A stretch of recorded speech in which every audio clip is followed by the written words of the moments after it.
Good morning. তো সকাল থেকে বৃষ্টি হচ্ছে, বাইরে বেরোতে পারছি না, কাজ করতে পারছি না। আমাদের এখানে বৃষ্টি হলেই বাড়িতে বিশাল জল হয়। এত বৃষ্টি হচ্ছে মানে জলে পুরো এই জায়গা টায়গাগুলো পুরো সব মানে ডুবে রয়েছে। বাইরে বেরিয়ে গিয়ে কাজ করবো, বাথরুম ঠাথরুম জলে পুরো ভর্তি হয়ে গেছে। তো যেতে পারছি না, যত কাজ আছে বেলায় করব।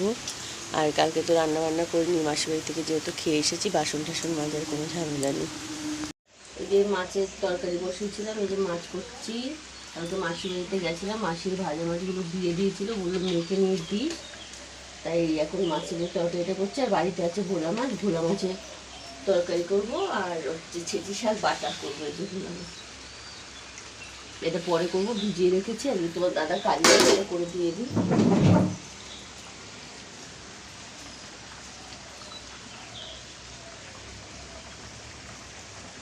তুলে দিচ্ছি এগুলো। হাঁটি তো রাত্রিবেলা, মেয়েটা যায় তাই ঠাকুমার ঘর থেকে চোখ চোখ থাকলে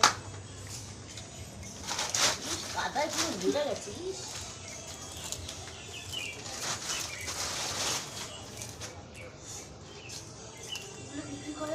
বৃষ্টি হয়েছে, গোড়াগুলো নরম আছে, এখন টান দিলেই উঠে যাচ্ছে।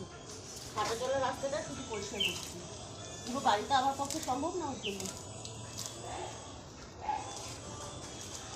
আমি পড়ে যাচ্ছি উল্টে, ঘাস তুলতে যাচ্ছি।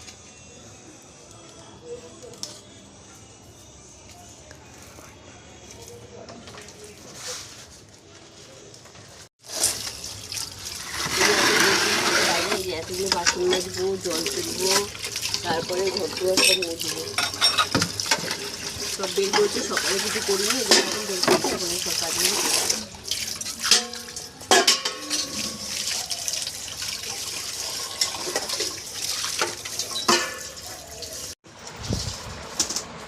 রান্না করছি। এটা ছেঁচি শাক বাটা, আর ডাল অল্প ছিল, ডাল অল্প করেছি। আর এটা সব রকম মাছ, কাতলা মাছ আর লাইলন থেকে তেলাপিয়া মাছ মিশানো। আর এটা হচ্ছে ভোলা মাছ। এই রান্না করেছি আজকে। দাদা তাড়াতাড়ি গেছে বলে ওই মাছটা করে দিয়েছি, নিয়ে চলে গেছে। ভাজা ছিল, মাসি দিতে দিয়েছিল। আর এইগুলো আমি করেছি আজকে।